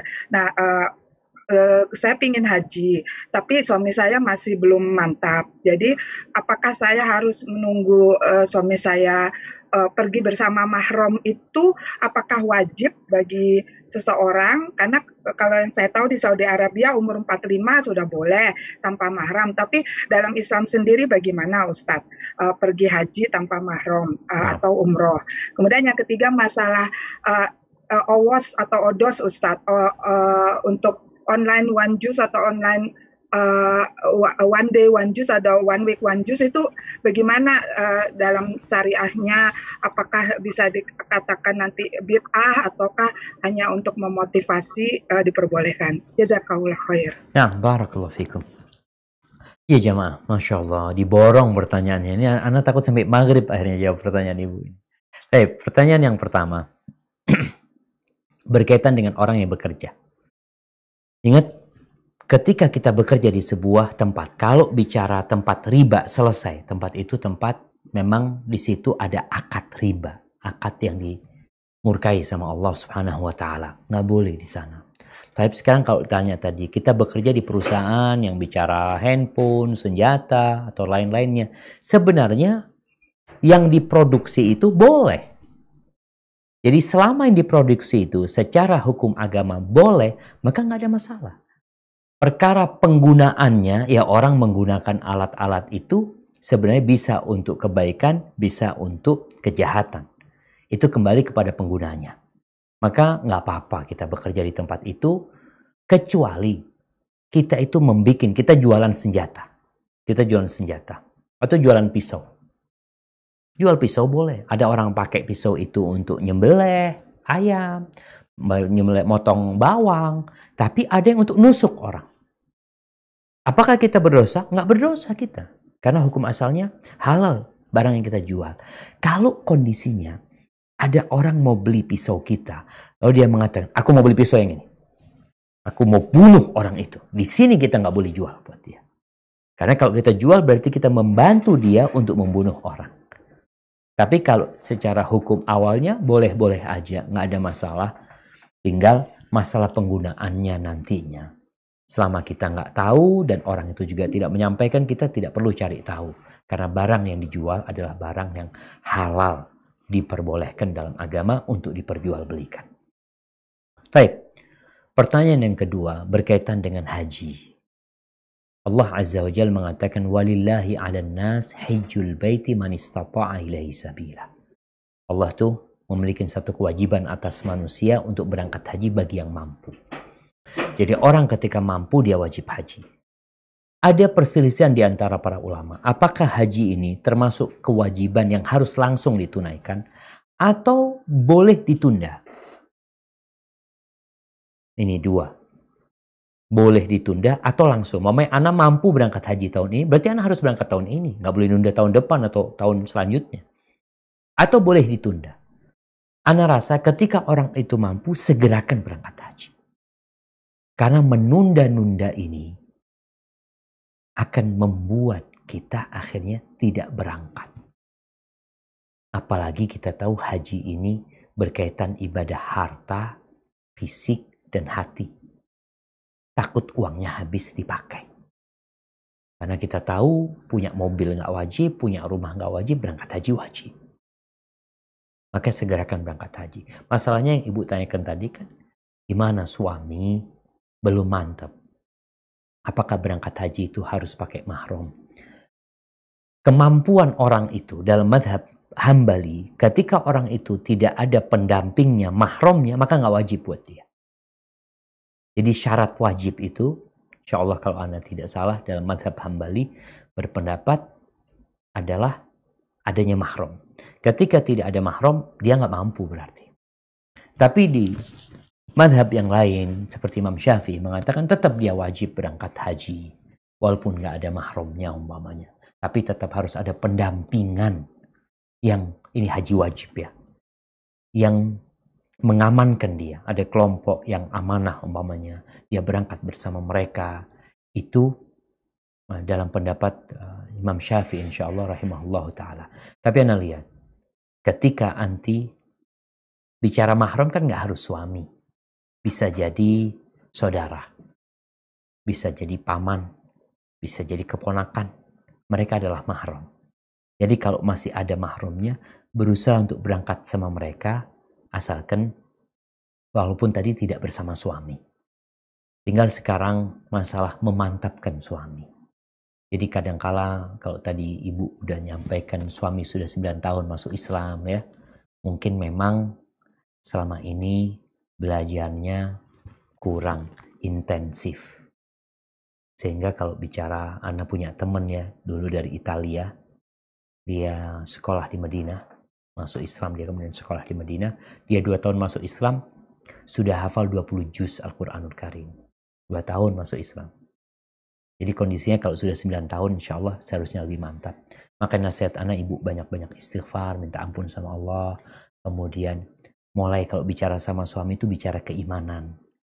Kadangkala kalau bicara hukum nggak masuk sama dia kalau bicara hukum ini. Dia perlu tahu siapa yang meletakkan hukum ini. Ketika dia kenal sama Allah SWT, bahwasanya semua nikmat dari Allah. Allah nggak banyak yang diminta. Kita itu kadang-kala jalan-jalan ke sana, jalan-jalan ke sini. Allah minta engkau ziarah ke rumahnya. Masa berat buat engkau? Nggak lama ke sana. Jadi mungkin ibu bisa membujuk suami dengan menanamkan keimanan di diri suami. Adapun pertanyaan yang ketiga berkaitan dengan one day, one juz atau one week, one juz. Apakah boleh yang seperti itu? Boleh sebenarnya kita membaca Quran tiap hari 1 juz. Bahkan Nabi mengarahkan kalau bisa sehari 1 juz. Ketika ada sahabat yang menghatamkan Quran ya tiap hari, Nabi melarangnya enggak. Jangan. Engkau hatamkan sebulan sekali, Anda lupa. Dari mulai 3 hari, pokoknya paling maksimal 3 hari sekali engkau menghatam Quran. Kalau engkau menghatamkan Quran dalam sehari 1 juz, boleh. Nabi SAW ketika di bulan Ramadan, selama bulan Ramadan, beliau itu setoran hafalannya kepada Jibril alaihissalam 1 juz. Ketika beliau, Ramadan terakhir beliau tahun 10 Hijriah, Nabi itu setoran kepada Jibril 2 kali. Artinya hatam Quran 2 kali berarti ya sehari 2 juz. Artinya boleh sebenarnya. Yang jadi masalah, kadang-kala masalah hati. Kalau kita harus laporan di grup ya, alhamdulillah anak sudah selesai 1 juz semuanya. Ana udah selesai 1 juz, ana udah hatam ini itu masalahnya di hati. Maka ditakutkan orang itu jadi riya. Jadi yang perlu dijaga adalah hati kita. Kalau bicara setoran, anak-anak yang menghafal Quran itu setoran sama gurunya, ada yang sehari 2 juz, dia harus setoran sama gurunya memang. Tapi bukan untuk bukan untuk diketahui orang banyak gitu loh. Karena kita perlu punya amalan yang kita sembunyikan. Hada wallahu a'lam bissawab. Nah, Jazakumullah khair Ustaz. wa iyyakum. Pertanyaan selanjutnya Ustaz, Anda bacakan saja ya. Siap. Pertanyaan dari Mbak Mimi. Assalamualaikum Ustadz, Anda sudah mendengar beberapa pembahasan tentang hukum wanita haji atau umroh tanpa mahram. Namun di sini Anda mohon penekanan dari Ustadz, bagaimana jika seorang wanita tetap ingin haji atau umroh tanpa mahram? Karena Anda benar-benar sangat rindu untuk datang ke sana, bahkan kadang Anda sampai menangis kita melihat Ka'bah. Sedangkan suami Anda memiliki keinginan, tapi tidak jelas kapan waktunya. Jadi tidak jelas Ustaz. Sebelumnya Anda juga sudah terbiasa berpergian ke luar negeri untuk pekerjaan tanpa mahram dan atas izin suami. Jazakallah Ustaz. Iya, barakallahu fikum. Nah, kalau seorang perempuan memang dia biasa safar tanpa mahram, maka berangkat haji. Silahkan berangkat haji. Cuma nasihat ana, banyak-banyak istighfar. Kalau engkau mau berangkat haji, mau berangkat umroh. Tapi kalau arahan ana tetap berusaha pakai mahram walaupun bukan suami. Cari orang lain yang jadi mahram. Jadi ketika suami menunda-nunda, cari mahram. Keponakan kita, tadi kita sekalian memberangkatkan dia umroh, memberangkat dia haji. Banyak jalan jamaah. Karena berangkat haji tanpa mahram, berat. Berat. Kalau ikut pendapat yang melarang, maka engkau berdosa. Ya, cuma kalau maksa berangkat, ya nasihat ana banyak-banyak istighfar, mohon ampun. Hajinya sah, umrohnya sah. Tapi karena ada pelanggaran di situ, maka dia perlu memohon ampun kepada Allah Subhanahu wa taala. Yang memang Nabi SAW mengatakan, ittaqillah haitsuma kunta, bertakwalah kepada Allah dimanapun kau berada. Wa atbi'is sayyi'atal hasanata tamhuha. Ketika engkau melakukan perbuatan dosa, ikutin dengan perbuatan amal kebajikan. Itu akan menghapuskan dosa-dosa yang kau kerjakan. Wa khaliqin nas bi khuluqin hasan. Maka nasihat ana, kalau ingin berangkat umroh, berangkat haji dalam kondisi tadi suami belum mau mendampingi, cari mahram yang lainnya. Keponakan kita, saudara kita, engkau kumpulkan uang untuk 2 orang yang akan mendampingimu, engkau selamat keluar dari khilaf para ulama tersebut. Engkau mendapatkan pahala mengumrohkan orang lain, menghajikan orang lain. Dan hajimu insya Allah lebih sempurna, umrohmu lebih sempurna. Karena engkau menjalankan apa yang diminta oleh Nabi SAW. Hada wallahu a'lam bissawab. Syukran Ustaz. Pertanyaan selanjutnya Mbak Dina, silakan bertanya sendiri.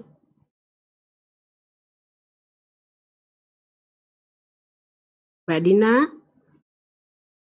Assalamualaikum warahmatullahi wabarakatuh. Waalaikumsalam warahmatullahi wabarakatuh. Iya Pak Ustadz, saya tuh mau bertanya tentang pernikahan saya. Suami saya dulu menikah dengan saya, masuk Islam 1 minggu sebelum akad nikah. Tapi beliau masuk Islamnya karena mau menikah dengan saya gitu, bukan karena dia punya niat sendiri untuk mempelajari Islam, untuk masuk Islam. Sekarang ini pernikahan kami sudah berjalan 10 tahun. Suami saya masih belum mau belajar sholat, baca Al-Quran, puasa, dan masih belum berhenti meninggalkan semua yang dilarang oleh Allah Subhanahu wa Ta'ala. Tapi dia tidak pernah melarang saya untuk beribadah. Dan beliau juga sudah mengizinkan saya untuk menutup aurat. Saya baru saja berhijrah. Yang jadi pertanyaan saya baru-baru ini, mungkin dulu waktu sebelum saya hijrah saya nggak peduli, tapi sekarang ini saya begitu takut sama siksa Allah. Saya takut bahwa pernikahan ini di mata Allah adalah zina seumur hidup. Saya terus berikhtiar dengan berdakwah di hadapan suami dan anak-anak semampu saya. Tapi saya tahu saya serahin hidayah itu milik Allah, hati itu milik Allah. Saya berdoa terus sama Allah semoga suami dan anak-anak saya mendapat hidayahnya. Hanya di sisi lain pertanyaan itu tuh terus berkecamuk di hati saya. Saya takut bahwa ini tidak diridhoi oleh Allah Subhanahu wa taala. Yang saya tanyakan, saya harus bagaimana? Dan satu lagi, setiap Natal gitu ya, mertua di Italia. Dan saya tahu di hari Natalnya itu mereka selalu pergi untuk misa. Saya tanya sama suami saya, kamu tuh sebetulnya apa? Dia bilang, saya Islam. Tapi saya nggak berani mengatakan sama orang tua saya bahwa saya sudah masuk Islam sejak 10 tahun lalu. Jadi buat dia ke gereja untuk menemani orang tuanya supaya orang tuanya nggak kecewa mengetahui bahwa dia sudah masuk Islam. Nah itu tuh apakah suami saya Anak-anak gimana? Anak-anak Muslim semua tadi? Anak-anak yang besar ikut saya karena itu dari pernikahan saya yang pertama. Yang kedua masih 5 tahun, saya jujur dilarang mengajarkan. Tapi anak saya sih ikut saya, Ustadz. Kayak dia udah mau belajar menghafalkan Al-Fatihah, ayat-ayat pendek gitu anak saya tuh. Terus kalau makan keluar dari rumah dia berdoa. Suami saya memang melarang saya, tapi saya terus mengajarkan dia. Suami melarang? Suami saya, alasannya? Yang anak kedua itu jadi alasannya, jadi kalau di bule itu berpikirnya gini Pak Ustadz, biarkan anak memilih pada saat dia baru umur 18 tahun. Jadi dia tuh berpikir bahwa agama ini agama keturunan, agama Islam itu agama keturunan yang ada di kepalanya dia. Bahwa anak saya yang pertama nggak apa-apa, karena itu dari pernikahan saya yang pertama, silahkan. Tapi yang kedua ini anak kami, dia tuh orang Itali gitu ya, dan mereka tuh keluarganya lebih ke Katolik. Dia bilang, biarkan anak memilih 18 tahun. Saya tidak mengajarkan dia untuk masuk Kristen, tapi kamu juga nggak boleh ngajarin anak kita untuk masuk Islam. Itu sebetulnya nggak saya ikutin. Jadi ada kondisi-kondisi kan saya pastinya lebih banyak berinteraksi dengan anak saya, jadi saya tetap mengajarkan anak saya. Itu. Siap, barakallahu fiik ya. Semoga Allah mudahkan urusan nanti. Baik jamaah. Alhamdulillah atas nikmat hidayah yang Allah berikan. Tadi Ibu Dina mungkin sebelum atau Ibu siapa lupa sebelum dapat hidayah dia nggak peduli untuk urusan suaminya mau kayak apa, dia mau kayak apa, yang penting pernikahan itu berjalan. Haibati fillah. Kalau laki-laki itu memang dia masuk Islam, benar dia masuk Islam. Kita tahu orang masuk Islam itu dengan bersyahadat. Bersyahadat dia mengatakan asyhadu an la ilaha illallah, asyhadu anna Muhammad Rasulullah, kita terima keislaman dia. Apapun alasannya, dia ketika bersyahadat kita terima. Namun kalau ternyata di hatinya kekufuran, sebenarnya dia pura-pura mengatakan itu, berarti hukum sebenarnya dia orang kafir. Orang munafik tadi yang menampakkan keislaman tapi menyembunyikan kekufuran. Namun kita tidak bisa menghubungi dia, menghukumi keyakinan hati dia. Yang kita bisa hukumi adalah ucapan dia, bahwasanya dia telah masuk Islam.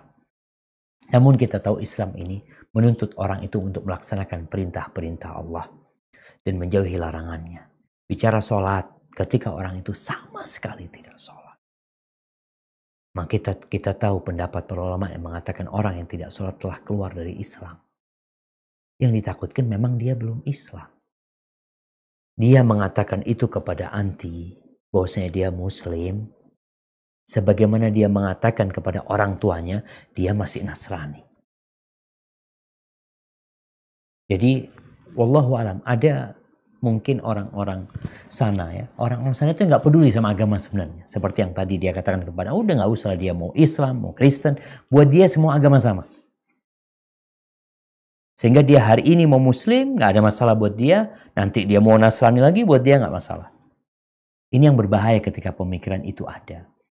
Maka kalau kondisi pernikahan anti, Ana rasa ketika awal menikah sah pernikahan tersebut dengan dia mengatakan syahadat. Dan dia sampai sekarang mengatakan Muslim. Cuma masalah dia tidak melaksanakan perintah Allah sama sekali. Dan nanti akan dimintai pertanggungjawaban sama Allah Subhanahu wa taala.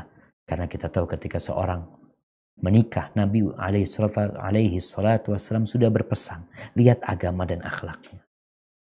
Anti tidak melihat agamanya. Karena memang mungkin tadi Anti sebutkan, Anti sendiri dulunya ya nggak kurang peduli sama agama. Sekarang kondisinya gimana? Ya, kondisinya ada di tangan Anti pilihannya. Ketika Anti ingin mendidik anak Anti secara Islam, maka didiklah anak Anti secara Islam. Suami mau marah nggak ada masalah, biar dia marah. Yang penting Anti berusaha untuk menjaga amanah itu. Dan tugas Anti mengajak suami. Mendakwain suami. Duduk sama suami. Sampaikan kepada suami. Anak ingin memastikan engkau muslim atau tidak. Sampai gak ada masalah. Ini loh ajaran Islam seperti ini. Kalau dikatakan Anti sudah bertahun-tahun nikah sama dia. 10 tahun nikah sama dia. Mungkin memang kesalahan Anti. Selama ini tidak ngajarin suami dengan ajaran Islam yang sebenarnya. Nanti alhamdulillah sudah bisa menutup aurat. Tinggal sekarang proses ini. Nanti baru hijrah. Sekarang prosesnya bagaimana mengajak suami benar-benar jadi muslim yang taat. Minta dia untuk punya waktu menyimak tentang ajaran agama Allah ini. Setelah itu berikan kebebasan kepada dia. Mau nerima fadl, nggak nerima fadl. Dan nanti ketika dia tidak menerima ajaran Islam ini, maka Anti punya pilihan untuk berpisah sama dia. Dan ingat yang ngasih rezeki Anti adalah Allah Subhanahu wa Ta'ala. Maka rasa silakan proses ini dijalani. Bagaimana mengajak suami, mengajarkan tentang Islam yang sebenarnya pelan-pelan. Bicarakan sama suami tentang Allah Subhanahu wa Ta'ala terlebih dahulu. Ajak suami ziarah kubur, melihat orang-orang yang telah meninggal dunia. Karena memang agama Islam ini diperintahkan untuk masuk ke dalamnya secara kafah. Nggak separuh-separuh kita masuk Islam ini. Hadza wallahu a'lam bissawab.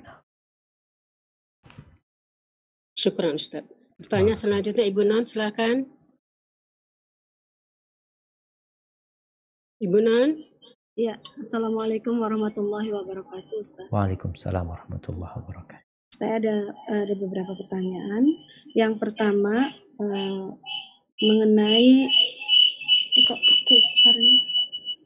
mengenai ini amal kita yang ketika kita hidup, Ustaz. Nah, amal kita yang ketika kita hidup itu akan dicatat semasa kita hidup. Nah, kemudian bagaimana dengan amal jariah? Apakah amal jariah yang kita tinggalkan ketika kita masih hidup itu akan bertambah ketika kita di kuburan kemudian dihisab di padang mahsyar? Itu pertanyaan pertama. Yang kedua, tadi Ustadz menyampaikan mengenai api yang dari Yaman. Yeah. Ketika manusia itu digiring oleh api dari Yaman, manusia itu dalam keadaan hidup. Yeah. Kemudian berkumpul di negeri Syam. Apakah kita itu berkumpul dengan orang-orang yang masih hidup itu berkumpul dengan orang-orang yang sudah meninggal yang dibangkitkan oleh Allah, atau orang-orang yang hidup itu dimatikan dulu kemudian dikumpulkan bersama-sama orang yang dibangkitkan oleh Allah? Terima kasih Ustaz. Siap, barakallahu fikum. Nah, jamaah, di sini ada 2 pertanyaan ya. Yang pertama berkaitan dengan amal jariah. Apakah penulisan amal jariah itu orang udah meninggal dunia nih? Udah selesai itu amalan dia, putus. Tapi ternyata ada amalan yang belum putus. Berarti kalau bicara amalan belum putus, pencatatannya terus. Sehingga amalan ini akan berdampak buat dia di alam kuburnya. Akan berdampak. Sehingga kita tahu Nabi SAW datang ke kuburan, mendoakan orang yang meninggal dunia. Sampai pernah Rasulullah SAW lewat kuburan. Lalu beliau membelah dahan kurma dan menancapkannya di 2 kuburan.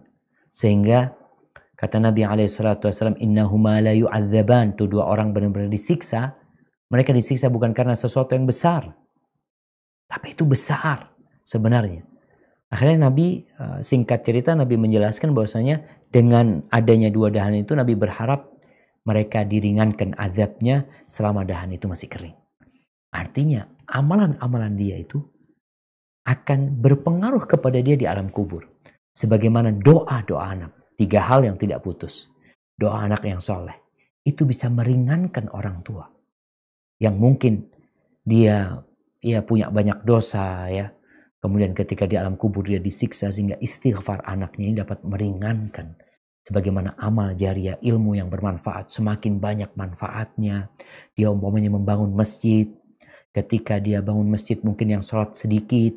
Ketika dia meninggal dunia ternyata masjid ini jadi ramai, jadi tempat kajian. Sehingga pahala itu semakin banyak, menambah kenikmatan buat dia di alam kubur dan meringankan adab dia di sana. Jadi pencatatannya itu terus berlangsung. Karena memang Nabi SAW mengatakan tidak putus. Putus semuanya kecuali 3 tadi, ilmu yang bermanfaat, doa anak soleh, dan sedekah jariyah. Maka tetap akan dirasakan dampaknya. Adapun penghitungannya nanti secara detail itu ada di padang mahsyar. Adapun pertanyaan kedua tentang nanti ada api yang menggiring manusia, ini sebelum terjadinya kiamat. Jadi sebelum terjadinya kiamat artinya orang-orang yang mati belum dibangkitkan. Yang ada orang-orang yang hidup dikumpulkan ke Syam, dikumpulkan di sana, kemudian nanti akan ditiupkan sangkakala, ya kumpul di sana mereka, ingat mereka hidup seperti biasa di sana. Mereka melakukan jual beli karena kiamat akan terjadi spontan ya, mendadak dalam kondisi mereka tidak siap untuk menghadapi itu. Jadi yang dikumpulkan adalah orang-orang yang hidup di tempat itu, dikumpulin, baru setelah itu akan ditiupkan sangkakala dan mereka akan mati semuanya. Jadi yang mati belum dibangkitkan pada waktu. Karena kalau berbicara yang dibangkitkan itu kan dari seluruh dunia nanti akan berkumpul. Seperti yang di Baqi, Nabi SAW akan, yang di Madinah, Nabi akan dibangkitkan dari kuburannya, kemudian menuju ke padang mahsyar tadi, yang berada di Syam sana. Hadza wallahu a'lam bishawab. Mungkin jamaah kita menuju ke pertanyaan terakhir, karena udah mau adzan di Jember ini. Nah, wah Ustadz masih banyak pertanyaan ini. Ini mau adzan maghrib kita ini udah. Naam. Taib. Afwan. Silakan siapa yang mau bertanya. Soalnya ada Mbak Ivo, ada Umu Mutia, ada Arif Kila nanya. Assalamualaikum warahmatullahi wabarakatuh, Pak Ustadz. Waalaikumsalam warahmatullahi wabarakatuh. Ahlan wa sahlan. Baik. Yang pertama Pak Ustadz, saya mau bertanya mengenai yang tadi Pak Ustadz jelaskan, ada 7 golongan yang mendapatkan naungan di alam mahsyar kelak. Yang pertama, apakah orang yang pernah bermaksiat dan selama hidupnya gitu, terus mereka bertaubat, terus berhijrah, apakah masih ada kesempatan untuk mendapatkan naungan tersebut? Kemudian yang kedua, tolong dijabarkan amalan-amalan apa saja atau amal-amal soleh apa saja yang kelak dapat mendapatkan naungan tersebut. Jazakallahu khairan. Barakallahu fikum. Ya jemaah. Ya, berkaitan dengan orang yang pernah berbuat maksiat. Apakah mungkin dia masuk dalam 7 golongan tersebut? Mungkin. Karena sejatinya orang yang bertobat itu man taba taballahu alaihi. Orang yang bertobat Allah akan menerima tobatnya. Bahkan faulaika yubaddilullahu sayyi'atihim hasanat. Orang yang bertobat dengan benar-benar bertobat kepada Allah Subhanahu wa taala, kalau dia punya 1 juta dosa, ketika dia itu bertobat, maka 1 juta dosa itu Allah rubah menjadi 1 juta pahala. Faulaika yubaddilullahu sayyi'atihim hasanat.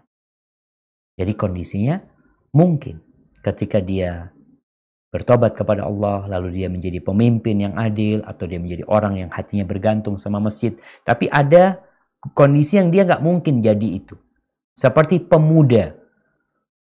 Ya umurnya dia udah tua, nggak mungkin dia masuk jadi golongan pemuda yang tumbuh besar taat sama Allah SWT. Karena dia udah tua tobatnya. Nggak akan balik tuh. Jadi ada kondisi yang memang dia nggak mungkin. Tapi yang lainnya masih mungkin dia. Kalau memang dia benar-benar ingin. Kalau dikatakan amalan apa saja, selain amalan dari 7 golongan itu, sebenarnya Nabi SAW mengatakan, Kullu mri'in fi dhilli sadaqatihi. Setiap orang itu akan berada di bawah naungan sodakohnya. Itu di antara amalan yang dapat mendatangkan naungan buat kita adalah sodakoh. Maka perbanyak sodakoh. Selain 7 hal tadi yang disebutkan dalam hadis Abu Hurairah radhiyallahu taala anhu.